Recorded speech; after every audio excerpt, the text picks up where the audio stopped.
Villainous by its_Kingston on AO3. Episode 7, Chapter 7, Stars. Ochako wasn't sure if she could keep down a meal, her stomach churning violently with anxiety.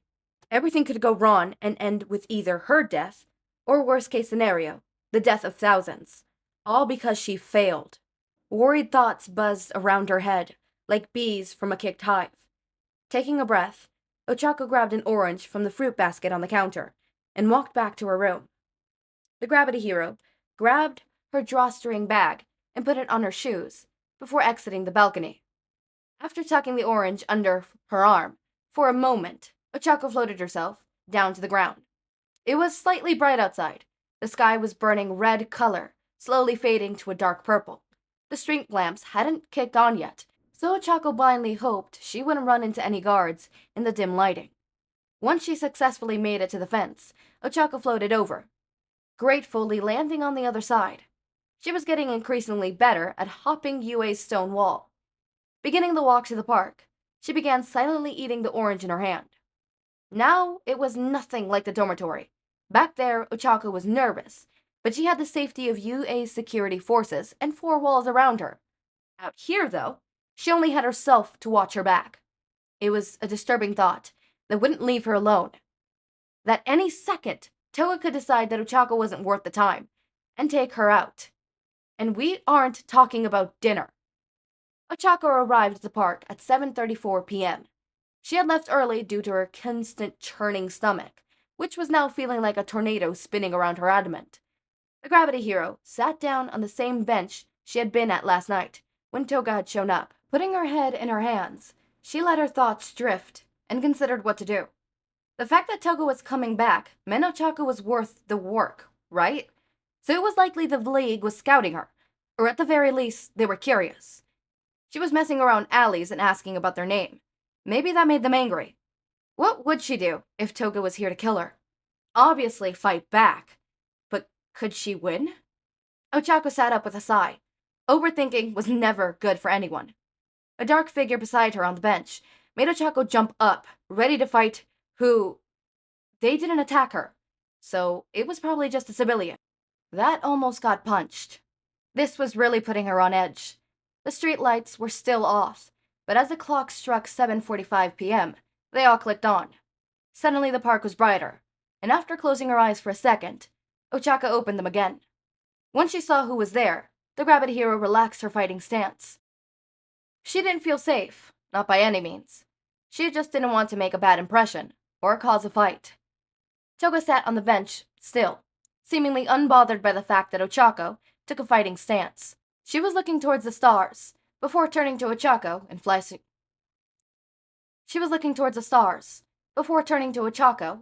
smile. You looked a little busy, so I waited. You startled me, Ochako murmured, at a hurried, audible level, as she scanned the surrounding area. She could vaguely tell that someone was looking at her, somewhere from past the tree line. Toga seemed to follow her gaze, looking curiously in the same direction. Those are just my friends, the blonde girl said in an almost reassuring tone. The statement, whether true or not, wasn't very reassuring to Ochako. The gravity hero stood beside the bench, nervous to sit back down. Maybe asking a question would ease the nerves. So, why did you come back here? Ochako asked, meeting Toga's eyes. They were a bright yellow with cat-like pupils, probably how she saw so well in the dark. 'Cause you're a traitor, and I want to know why, Toga said bluntly. Ochako wasn't quite sure whether to take her story now. This part was set in stone, but she could freely change the rest. After thinking for a second, she sat back down on the bench. Tension was thick in the air. You don't make any money while they consider you a hero in training. It was sadly true. UA expected them to hold down jobs while attending school full-time and still doing their hero work. You try finding a stable job in a constant changing schedule, Ochako huffed, leaning back. Toga giggled at the joke and copied Ochako's relaxed position. Hopefully Ochako wasn't as freaked out as she should have been, or was previously.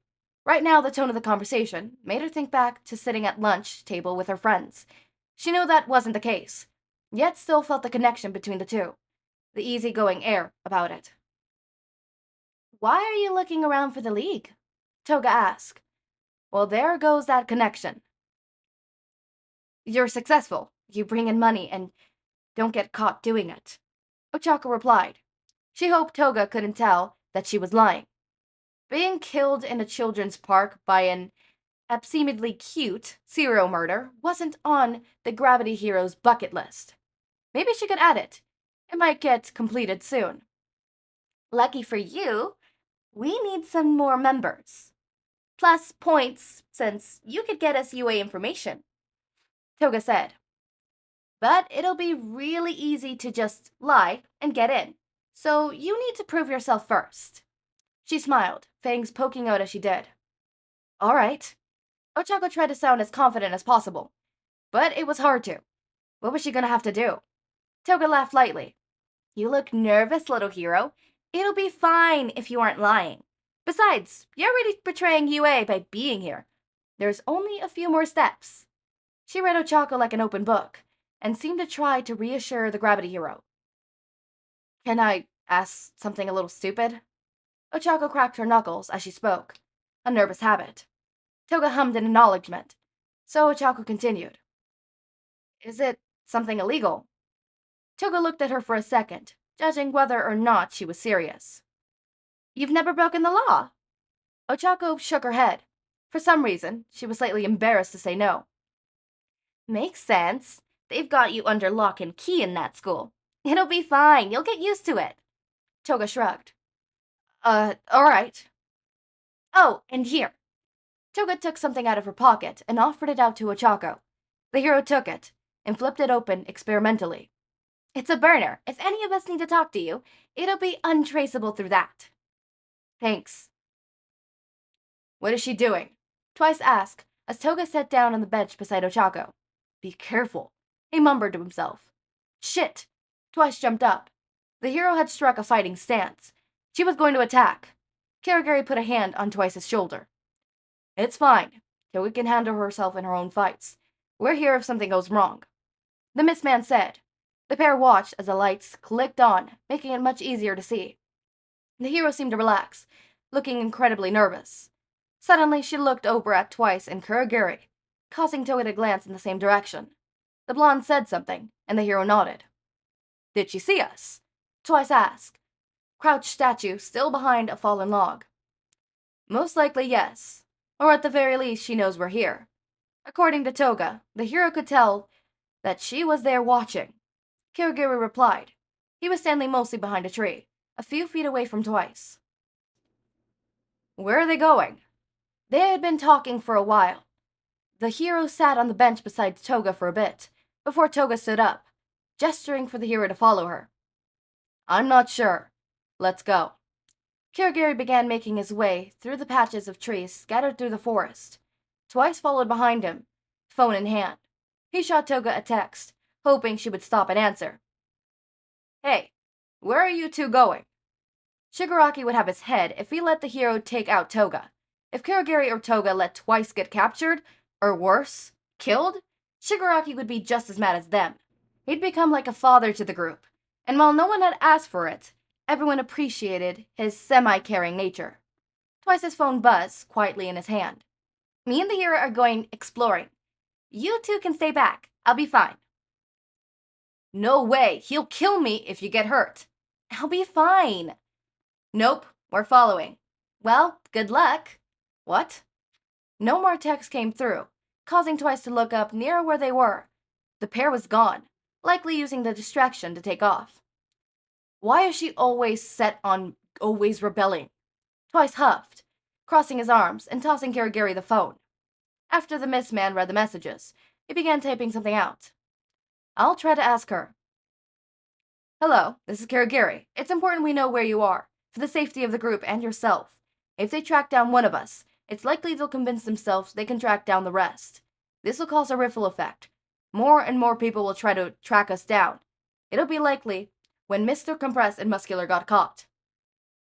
I'll be fine, no need to follow me. But if you can find us... She didn't tell me. Kurogiri sighed, giving Twice his phone back. Guess we'll regroup at home. Shigaraki isn't gonna be happy with this one. Okay, I cut this chapter short, and I'm gonna be doing shorter videos now because my voice is actually killing me. I think I'm getting a sore throat, and I'm trying not to aggravate my voice as much as I physically possibly can because I do have a trip coming up and I don't want to be mute during that. My throat is hurting. The fact that I'm getting the symptoms now means I'm most likely gonna be over it by the time I go to my trip. For the most part, I get this for like 3 days max, and then I go back to normal. I think the worst it's ever been was 5 days, but I still have 8 days till my trip. So we're good. We're good. We're rocking. We're chilling. But I hate how I'm getting sick. This isn't even the time. Like I blame my family. They got sick and they contained me. They contaminated me. Right? They're already fine. All of them are fine. It's literally just me, right? Because my body fights it off for the longest time and then the symptoms start showing up. So, yeah, whatever. I think this chapter was nice. I think it's interesting. I think this is where Ochako's gonna rob the bank, right?